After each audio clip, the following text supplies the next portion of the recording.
Hey, hey, AfterBuzzers. This is the first after show for American Princess on Lifetime. What happens when a diva goes to medieval times? We're going to tell you all about it right now. You're tuned in to AfterBuzz TV, the ESPN of TV talk. Now, let the buzz begin. Hello, hello, hello, AfterBuzzers. Welcome to the very first after show here at AfterBuzz TV for American Princess on Lifetime. I am your moderator, Carla, Renata, and I am joined by one of our panel members who is Haley J. Hello, everybody. I'm so excited. We've got 2 episodes to break down today. Yes. Oh, and let me just tell you guys, we have 2 other members, Taylor Gates and Kelsey Hightower, who are not with us today, but they will be here next week when we break down all the deets then. But me and Haley gonna get into it, honey, because it was 2 hours. Yes. It was 2 It hours didn't really of feel like shenanigans. it, though, which I think is a good thing because we're into it the whole time. It didn't feel like it, but I'm not gonna lie. When it first started, I was like, I don't know about this show right here, because it started out very much like one of those little fluffy Lifetime movies, and I was just like, I don't know if I'm here for this. But I'm not gonna lie, but very quickly my mind was changed. So what happens is, when we first meet Amanda, she's about to get married. And she's, got on her little Monique Lillier dress, and she's all, about to do her thing, and she's trying to talk. One of her little friends are doing their selfies, and she's got all these friends that are into their little selfie culture. She's a Jewish American princess. On brand. Yep. Yes, very on brand. And so her fiance butt dials her phone with a FaceTime video. And she doesn't see it, but her friends do, because she had the phone upside down toward the floor so that she didn't want bad luck, but it didn't matter. That didn't work. Didn't work. That little superstition did not work in that moment. So she finds out, she hears the sounds, she jumps out of the place where they are, goes to him, and she finds some other girl, for lack of a better way to say this, sucking on her fiance like he's a lollipop. I'm like, well, okay. Carla, what would you do if you walked into that on your wedding day? Yeah. Can you say what you would do on AfterBuzz TV? Yeah, I can. I probably would punch him in his throat first, and then I would probably do what Amanda did, because Amanda, when she saw that, she took homegirl and threw her up against a piece of furniture. She threw her up against a piece of furniture, and I thought she was dead. Didn't you think she was dead? I was like, what did she spit out just now? Because she spit out blood all over Amanda's Monique Lillier dress. God. And I thought, oh, she's dead. I'm like, ooh, it's going to be a murder mystery. And then I was like all in, because I thought it was going to be a murder mystery. But it wasn't a murder mystery. Like, are we on the wrong Lifetime channel? Is this the murder one? Like, child, it went from, okay, now we're gonna start out with light and fluffy Lifetime movie, and now we're getting into, a murder mystery time. I'm like, what is happening? And it was like Angela Lansbury Murder, She Wrote. It went from fluffy to Murder, She Wrote. I'm like, what is happening? Plot twist right now? real quick. And then they said she swallowed her tongue. I'm like, they didn't found spare gross details on that one for us. Yeah, like, so when she eventually calls her friends, when she gets in touch with her friends after the fact, she finds out that, well, she saw before she talked to her friends that there was some article that made her look really bad. It called her Bridezilla, and said that she, took out this buxom girl at the night before the wedding.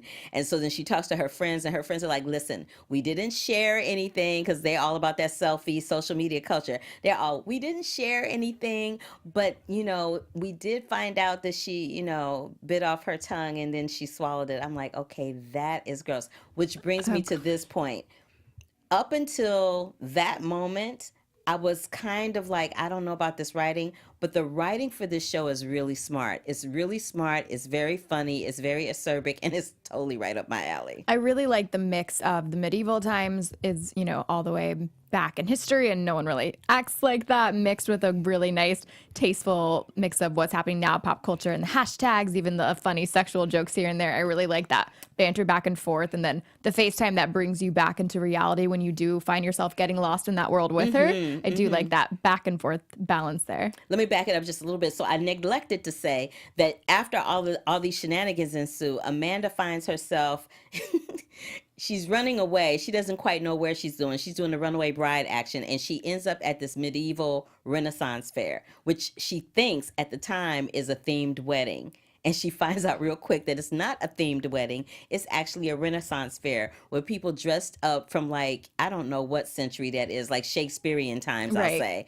And everybody's talking in that Shakespearean, not Hear ye, dialect, but, dialect, yeah. doth and indeed, and I can't even think of all the words, but I was kind of there for it because I'm not really I come from the theater, and I don't really know that much about Shakespeare except for what I've read about Shakespeare or the few plays that I have read, because I haven't read all of them, and I know the ones that everybody else knows: Hamlet, Much Ado About Nothing, the Taming of the Shrew, basically the ones that at some point have been turned into a musical are the ones that I know. But she goes to this Renaissance fair, and it is just pure comedy. And did you find this interesting, Haley? The fact that when they were off the clock, so to speak, they would just talk in normal tones. I liked it. I felt like I, as a viewer, might get annoyed if they were constantly keeping up that act. And I think it shows us more of who they are as people. So we can see her making that connection with David and not Sir Humsalot. Is that, Yes, is Sir that what his Humsalot. name is? His name was Sir Humsalot. So I do like that's to see hilarious. them kind of break that character, because for me, that's how I develop the connection to the character. Yeah, Seeing them a little bit more real. And I did like how it started, because when the first, I would say, 10 seconds of American Princess, it looks like Amanda is giving this testimonial, like maybe she's doing a YouTube video or something. And then you realize very quickly she's getting a manicure for her impending wedding. And then we talked about everything else. It was just hilarious to Even me. in that monologue, it's very telling of who she is as a person, where she feels like she needs to put on the perfect face, the perfect everything. Everything needs to be planned to a T, and it all comes crashing down on her. But I think what we're loving about her in this medieval world is how she's slowly learning that. I especially like the line that David said to her, where he called her out, kind of, maybe the person you're pretending to be out in the real world, maybe you're more yourself in this world here. So Yeah, I think that was that's cool very to telling. see her. That was very telling. developing. Speaking of lines, there was a bunch of lines I liked. There was this one line where I think it was Prunella said to her, her character name is Delilah. She who's played by Mary Hollis in Bowden. And she's Asian. Let me just back it up for a second. Let's just talk about the fact that usually when you see anything that's dealing with medieval or Shakespearean times, there are no Black people, there are no Asian people, there are no Latin people. This is a very diverse cast. I like that, though. I love that. So I said all that to say that my girl Mary, who plays Delilah, aka Prunella, has this line where she says to Amanda, "Food and sex, make him think you like both and you'll have a happy marriage." I'm like, okay, did she say that, or did her mother say that? I don't know. But speaking of her mother. No, I think she said that. She said that. And then speaking of mothers, I was all in for the fact that Leslie Ann Warren was playing her mom. See, I'm not familiar with her character, but or as an actress. Leslie Ann Warren. So good. So You can fill me in, Carla. Educate you about Leslie Ann Warren. So this is when people gonna find out how old I really am. So anyway, Leslie Ann Warren came to my attention when I was a little kid. They used to put on around Thanksgiving time, they would show a dramatized version of Cinderella with a little bit of music here and there, and Leslie Ann Warren was Cinderella.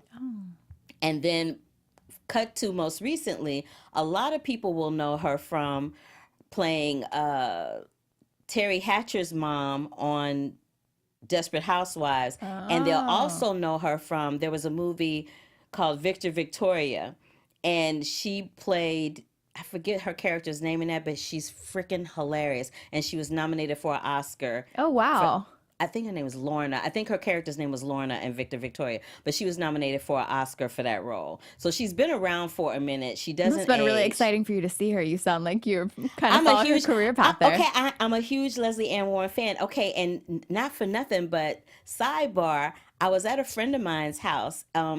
This friend of mine had like a bunch of people over impromptu at the last minute just to hang out, and Leslie Ann Warren was there. And so me and her were like sitting in the corner just, kicking it and talking. She actually told me about this show, and I didn't remember until we started watching it. Oh, wow. I was like, oh man, I wonder if I can get her. And then I ran into her like on a red carpet or something, and I was like, hey. Yeah, that'd be awesome if we could talk to her. It was pure. I would love to have her here. Hopefully, we can try to make that happen between, the bookers here and myself. And speaking of other people that I know, Dione, I can't remember Dione's last name. Did I write her whole name down? But Dione, who was the one of the black people in the black, blue and white outfits, medieval people that They were the ones that just showed up for fun, right? They said they they're didn't the ones- actually work which there. made me laugh. That made me laugh that there was a couple and they spoke better Queen's English than the ones that worked there, which was hilarious to me. Do you know what I also loved about that is I'm not trying to get so deep into things sometimes, but it was really cool to see this whole idea of adults still wanting to play. And I think that's a big thing where we That's a lose good that point. sense of playfulness as you get older. Yeah. And it was like, this is a world that is so attracting to them because they get to just pretend and have fun. Like They can pretend and back have to fun. that like and make core of money. enjoying something. Yeah. And make And I mean, money even at the those same that time. weren't working, they can just experience and dress up. And I'm like, how cool is that? Like, And you just don't live their best life. Right. You don't need a purpose sometimes. Just enjoy They it. must have a real good retirement plan. I'm just saying. I was looking at the food from medieval times because I do things like that. And we should do that as like an experiment. Can we just go to a medieval fest and Oh, girl, all we got to do is go to the OC eat Fair. all the turkey legs? If you go to the OC Fair or the Los Angeles Fairgrounds, they have these turkey legs that are big, that are taller and bigger than my entire body. They're huge. Let's go, girl. Those. I mean, for research, for the show. Those turkey legs scare me though. I'm like, what kind of turkey did this come from, really? Though. See, I can't 'Cause think it's- about it too. We'll just get on Ouch. the booze at the same time, and then we won't be thinking about where the turkey's That's from. true. Oh, but anyway, I'm a segue away from that turkey leg for a minute. But Dione has a recurring role on General Hospital, and I just saw her last week on General Hospital. They do this big nurses ball thing over there, so I saw her on that, and her character. Her character is, she says she's Lady Jenny Miller from Rochester, which I thought was hilarious. Like, not only does she have a lady, but then she has a first and last name, and she has a province that she's from. That made me laugh out loud. And it also made me laugh out loud is when Amanda first meets Lady Jenny. It's in the convenience store. And she goes, excuse me. When she said this line, I thought I'd holler. She goes, excuse me, may I get a dew of the mountain? Is that what I missed that? That's amazing. She said, may I get a dew of the mountain? I laughed. That's why you heard me laughing. I was laughing because I heard that. Dew of the mountain. Can we use that? She said, can I use it? She said, may I grab a dew of the mountain? I was like, oh, they're going to go in, and it's funny. One of the other characters that I thought was really funny is the chick that plays the queen. So, and this is another thing about the show that I love. I love the fact that with the show, you have a plot within a plot going on. Yes. So you have the queen being the queen when it's the Renaissance Fair, but when the Renaissance Fair isn't happening, then she's being called by her real name, Maggie. And Maggie likes to get a little down and dirty, we've seen. Maggie is a trip. She likes the younger guys. Well, I guess from the one guy that I like that episode 2 really let us into her life more. So we see to everyone else, she's this powerful queen, but then she's still And then Sir so Colin- hurt by this one. Yeah, Sir Colin shows up and With his younger girl. Like, who's that girl? Do you see I her? was like, She's wearing like high-waisted shorts. Like, what are she's you doing? She's 12. I'm like, what are you doing? That was a little creepazoid. I'm like, what are you doing? He's doing way too much. I also love the fact that it makes sense that Amanda, of all places, would end up at a Renaissance Fair because she's an English major from Vassar Right. with a little bit of Shakespeare knowledge. That worked out perfectly. And we see her trying to prove herself of how intelligent she is, how deserving she is of a great job there. And they just don't care, which I think They is really could care. refreshing to her in a weird way. It's like she hates it. And I wrote this down because I love the way she described the Renaissance Fair. She said it's as if super horny nerds were designed to, designed an amusement park. So I'm like, that is pretty much what it is. That is what it of all their is. comments. And it's, if this were anything else and you hear a guy making comments like that, It would be like, not what are okay. you doing? But in Yeah. this world, it's accepted. In this world, anything goes. But not that anything goes, but in that world, you're dealing with a very specific place in time in history. So because of that, they spoke a certain way, they behaved a certain way, they treated each other a certain way. There was no hashtag Me Too during the medieval Right. times. There was no hashtag Me Too during any Shakespeare play that I've ever seen. All of the women are very buxom. They're very full figured. You don't ever see anybody in a Shakespeare play that is like a size 2, ever. They're always very They buxom. need to make those tips. Yeah, they got to make That would not be my job. by They the got to way. shake. I'll be like, hey. I would be dropping the bag of You would beef be a man- brisket, you would be and a you'd man- be like making the tips. You would be Amanda, and I'd be like, hey. Yeah, it was. By the way, we need to think of our medieval names. I was thinking that the whole time. I'm right. like, what would mine be? I don't even know. I have to think about Well, that. yeah, we'll get I have back to think to- about that. get back to that We'll get back. one. Good on you. That was great. But what I do love about the young lady that plays Amanda, her name is Georgia Flood, and you have some information about her, don't you? Yeah, so I was curious myself, and I figured a lot of people out there, this being a new show, might not know who Georgia is. She's actually, you knew that she was from Australia, but she's well known apparently in Australia. She's a big deal there. But this is more of her introduction To American television. Mm-hmm. And I think if she's done so well in Australia, I mean, you can see her obviously doing a great job so far, but I'd like to see where this show can take her. And I think she's on her way to good things. She's funny. She's witty. She's really funny. First of all, she's very pretty. She's a very pretty that girl. helps in LA.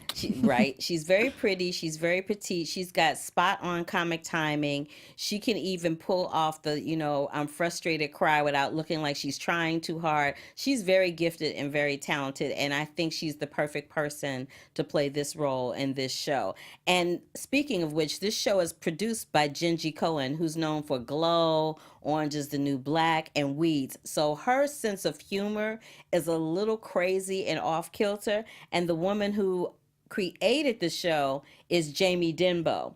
So between Jamie Denbo and Jenji Kohin, the show is always going to be a little crazy every episode, but I'm down for it because after a while it started to have that same kind of feel, that same kind of humor, that same kind of draw that Orange is the New Black has, that keeps you invested in what's going to happen next, as opposed to getting up and going to the bathroom and grabbing a snack. Like, I can miss this moment. I do want to point out, probably a good time now, we're speaking about Jamie. So, fun fact, this show is based on Jamie's actual life. And to break it down a little bit more, Jamie ended up, she found herself at a Renaissance festival. She was there by accident because she thought she was auditioning for, she said this was before like Google and the way auditions are set up now. She thought that she was at a Shakespeare audition in the park and somehow got lost within this world. And That's pure that comedy. kind of created the basis of the show, which I thought was really cool. It's always, every time I meet a creator, a showrunner, a show creator, or a writer, and someone is in the audience asking them, what was the impetus, or how did you decide you were going to create this show? And people almost always say that they created it from their life. You just write about your life. And it's been proven time and time again with these shows on television or that are streaming or that are on cable, that the ones that resonate with audience the most are the ones that have some type of honest relevance to them. And they have an honest relevance to them because it's based on some type of truth. Absolutely. I think even when you're watching something lighthearted where there's a lot of scenes in this show that, aren't relatable, but we're still seeking that connection in some way. So to target that place of feeling, I think that's what we love about TV. It's like you can connect to it. You feel something when you watch it. Yeah, the thing that made me connect to this was definitely the writing. There's a moment where Joanna's mother says to her, "I can hear your eggs cracking." I'm like, "Ooh, that is just cold." And how relevant, though, are as you get older, if not from your mom, but society saying, do you want kids? Do you want all these things? So I like how they snuck that in there because I'm sure a lot of people can relate to how annoying that is to hear. A lot of women. That was hilarious. And then and when you were talking about the sex stuff, there are such crazy sexual things that are happening. Like there's that stump that the queen is bopping the hump stump. Yep. There's that going on. You've got a lot of masturbation going on. Like there's that one scene where she wakes up and the girl says, Delilah Prunella says, she said, there's nothing better than waking up to the stroke of your own strings. I'm like, oh, I cannot. I really like that we both wrote that line down because that made me laugh. That was amazing. I'm sorry. so funny. I can be so comfortable with someone, but I'm not trying to wake up to them doing that. Yeah, but she didn't seem like she was scared off by it. She wasn't necessarily comfortable, but she was like... She was kind of like... She's like, oh, this is nasty, but okay. We see her fighting with this world, yet being still so fascinated to want to stay because no one's forcing her to be there. And we see her rejecting it, but still realizing slowly that, like, okay, my friends aren't really that great. My mom and sister want me to... I was so upset for the fact that they're like, oh, forgive Brett, because we broke down in the beginning episode, Brett's cheating on her. And this guy's like, just, oh, sorry, babe. He's obviously a pig. He's on... the honeymoon. He leaves her. He doesn't seem to care. And everyone in her inner circle is just telling her to move on, whereas she feels more like she has family in the couple days that she's been at the fair. And her mother and sister lied to people and said, "Oh, she's at a rehab." Right. So for reputation. So, to save face for the family and for her. But she had her out. Her mother and her sister show up at the Renaissance Fair, which they said how they found her, but it happened, they said that so quick that I didn't glob onto it real fast. But they find her at the Renaissance Fair. That's how they end up finding Amanda. And Amanda has that moment where she can choose. They're not holding her hostage there. Right after the chin insult. Right. She can either go back with her mom and her sister and, have insults hurled at her from her peers and constituents, or she can stay at this Renaissance Fair and get her groove on with David, who seems to really like her. Yeah, she moved on kind of quick, huh? I was surprised by that. She seems to really like David, but I think she likes David because David calls her out on her stuff. Like, she was engaged to somebody that didn't necessarily call her out on her stuff and probably treated her like the princess that she thought she was, hence the title American Princess. But David treats her like a normal, ordinary human being that he would just, let him have it. And he tells her like it is often. Like, he says, you use drinking as a coping mechanism. Like, he basically calls her out as an alcoholic. I did want to ask you that. How serious do you think we're going to see her drinking be? Do you think it might wash over, or do you think this is going to be a big plot? I think that's going to be a big plot twist for her because they mentioned it and kept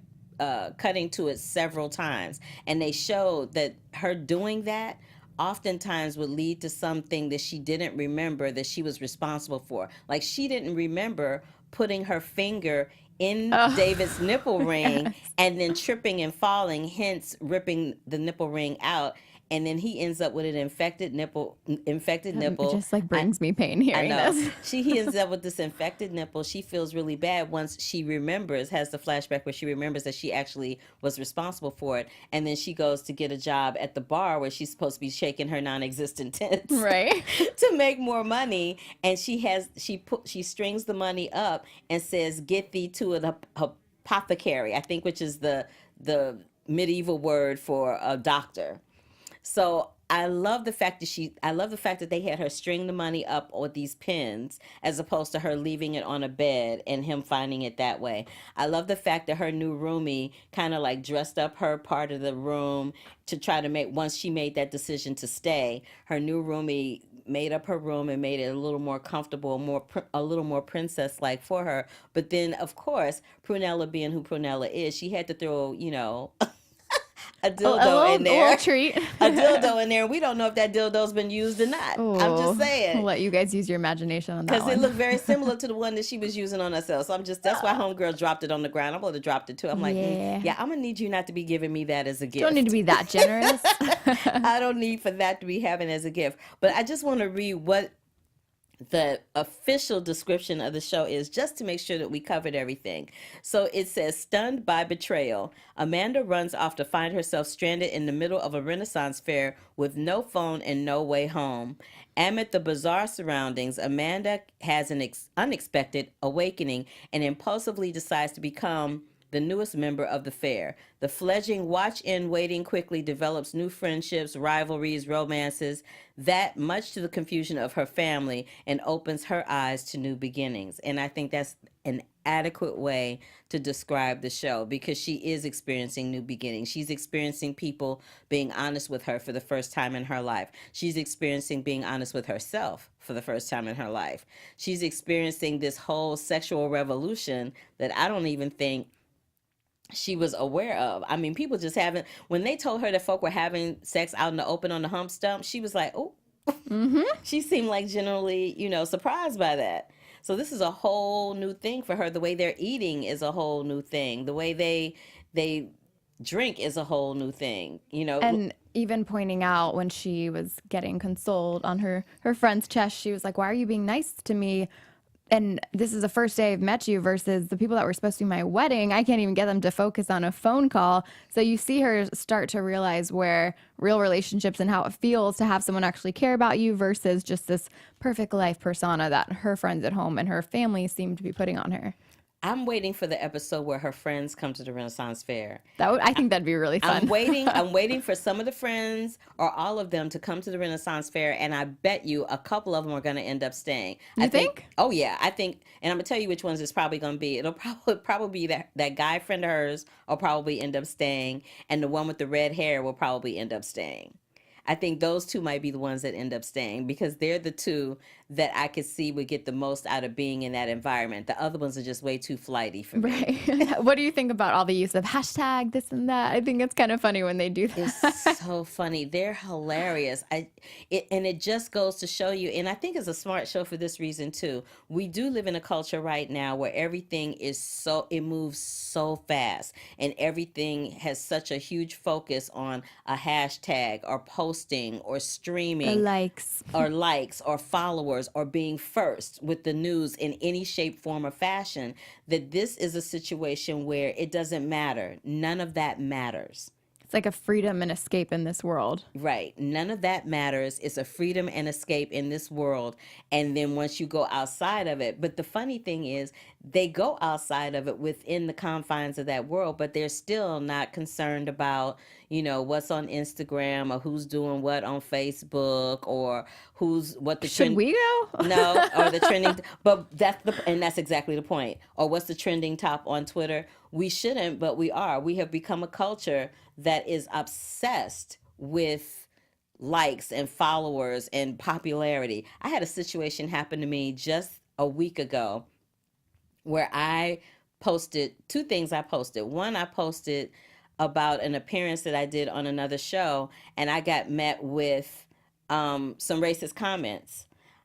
Some really bad racist comments. I don't even want to repeat what they are because I don't want to give it that kind of energy, but it was bad. And it was bad to the point where my friends came to the rescue for me online, and this person eventually got blocked from like thousands and thousands and thousands of people. And then not only did this person get blocked, but their account ended up being reported, and the account he eventually deleted all the posts and then deleted his account. The day right after that, I posted a comment in a thread, and this was a big lesson for me. So what I didn't know the term snitch tagging, didn't know what that was. I've not heard of that either. Oh, let me enlighten you. Let me educate you, sister. So had just learned about the term snitch tagging, learned about the fact that when you respond to somebody in a thread, you respond to everybody in the thread, not just the person that you're talking to, right? And there's a little button that allows you to uncheck all the other people if you just want to make your comment toward that one person. Oh, okay. Right. You learned I didn't something, know that, right? no. Yeah, I didn't know that either until last Sunday. I know now. But what happened was I responded to somebody in a thread and got clobbered. People were coming for me, both barrels blazing. It was over a movie. It was so bad, Haley J, that commentary and that conversation was the number 2 trending topic on Twitter. The number 2 trending topic on Twitter. Between me and all these other film people. And it was like a fight. And it went from me trying to encourage someone to see the film to it becoming a personal attack on me. That is such disgusting behavior. I don't know who thinks to go, first of all, out of their way to write something so negative to someone they don't even know, especially when it's like on someone's skin color, you know nothing about this person, and you're going to choose to try and hurt them so deeply. Like, I think there's no excuse for that. The only thing that gives me peace of mind is thinking that there's no way this person saying this is coming from a good place. Like, there's no way they're living a happy life. They definitely were not coming from a good place. And between that and the other thing where it was literally like African-American mean girls coming for a sister. I'm like, what is happening right now? And I am the nicest person. Anybody that knows me, even people here at the AfterBuzz Studios, people will tell you I am always trying to help somebody. Yeah, I mean, you've been a sweetheart and I just met you. I'm just saying, I am always trying to help somebody. I'm always trying to pay it forward. I'm that chick. So for somebody to come at me and accuse me of being anything other than that was very hurtful. And then I had to put it into perspective. These people don't know me at all. These are strangers that have nothing else. And this was happening on Memorial Day. So it's Memorial Day and you ain't got nothing else better to do than to use your thumbs to else, no. And that's what I mean by coming from a good place, just mentally. Like, they're not happy people to feel the need to reach out and just be so negative and cruel to someone they have no idea who they are. And that's the unfortunate part of, the business more so that we chose. I feel like we'd probably have to deal with that more than maybe the average person. But you see things like this happening all the time. So just reflecting back to her in this medieval world, I feel like Amanda's probably, even her friends, when she was FaceTiming them, they said, you did get a lot of like sad faces, people on your side, which is hard to get. Like, it's still all in this world. Exactly. And it's toxic. Exactly. And which it's funny, they think her world is crazy. Right. How crazy is this world, though? Exactly. To the point where, with my situation, when I went off the page to talk to the person that I was actually talking to that I knew, this person's response to me was, and I said, I'm so sorry. I was just trying to encourage you to see the film. And this person's response to me was, I was not prepared for my newfound popularity. And that's the problem. Popularity from whom? From a bunch of strangers that you don't know. That's why Amanda's story, just to swing it back around to the show, that's why Amanda's story is so profound and relevant with this show, American Princess, because it really does shine a huge spotlight on how we should be using social media and all this technology that we have at hand to not bring somebody down. Because in her case too, they used it to bring her down. That article came out, like instead of somebody trying to keep that at bay, someone fed an outlet somewhere to print that article about her impending fiance giving a blowjob. And what did it do? And they called her Bridezilla, like she was at fault for her fiance. Even her sister saying, take ownership for what you did. Right. So how is she the victim when her fiance has somebody else's mouth on his lollipop? I'm just saying. And I think we seem to be the only ones that, and the viewers, I would hope, see her side. I think that's why she feels like she has to escape. And maybe the medieval fest is a little out there, but that is her only place where she feels like people get her, where they're like, yeah, that guy is an asshole. Don't go back to him. And yet the people that that's probably a hard pill to swallow, growing up and thinking the closest people to you don't actually have your best interests in mind. Absolutely. And let's just address this for a minute, because I can't let this go either. So when she finally did FaceTime her fiance, he was on that screen and his lips looked a little green, brown, like... We both looked at each other like was he sunburnt? Like, I was like, what is that on his mouth? And then we see this girl in the background kind of get up and walk away. I'm like, did he have shenanigans on it? Right. At first, I thought she was a mistress, and then I guess they were just trying to make the idea that he, in fact, took their vacation, their honeymoon. He is a DOGG. I was like, what is happening? But I was like distracted by the color of his lips. Like I could barely, I don't even remember what he said because I was so distracted by the color setup of his lips. That FaceTime, how cheesy it was. It's like a bad driving scene where you're like, the car's not actually moving and you can tell it's one of those like so cheesy, but that's kind of also what I love about the show at the same time. And I love the fact that David works at this Renaissance Fair and he lives in this really crappy trailer, which actually kind of reminded me, remember the first season of Grey's Anatomy? I never watched. Okay. So I was a big, huge fan of Grey's Anatomy. And in the very first season, McDreamy lived in a trailer. Mm-hmm. And him and Meredith would often meet and talk in front of this trailer. When I saw that in American Princess, I immediately was brought right back to Grey's Anatomy. Mm-hmm. And the other thing that was interesting to me is that he was like, yo, could you keep it down? Right? I'm trying to take a nap. And most people probably don't talk to her that way. Like, hey, I'm trying to nap. He's like, I'm trying to take a nap. But I love that and I also love the fact that he calls her out on her privilege. She's like, you really should get that looked at. He's like, yo, I don't come from the life you come from. I don't have, a doctor on call or whatever. She mentioned that a few times, back where I'm from. And then, like you said, he really had no shame in putting her in her place and saying, look, princess, this is not where you're from. Things are different here. And I think there's a part of her that really does like that. Well, I'm looking forward to what happens with it next. It comes on again next Sunday, and it won't be a 2-hour premiere next Sunday. It'll just be 1 hour, I believe. But the previews look pretty interesting. I'm looking forward to see what's going to happen when they come back. We do want to know what you guys also think, so please feel free Yes. to rate and comment, because clearly we have a lot of our minds keep going back and forth of all these things that we're thinking of. So let us know what you guys think. Join the conversation, and maybe if you have some medieval names for us, some ideas, that'd be great that too. would be fabulous. If you have some medieval names for us, if you watch AfterBuzz and you love AfterBuzz, you know we cannot do this without you, our fans. So please, please, please go to YouTube, give us some love, like us there, comment in the comment section. We will comment back. Why don't you go to iTunes and Spotify, give us some likes there so that we can keep the conversation going right here on AfterBuzz TV with American Princess. That is based on the true story that ended up changing creator Jamie Dimbo's life. So, having said that, me and Miss Haley J are going to get up out of here. Next week we will be joined by our cohorts, Taylor. And what's the other child's name? I forgot Kelsey. already. And Kelsey, Right. thank you. I Ooh, I'm believe so. tired. This is the third show I've done in a row. I'm like, woo!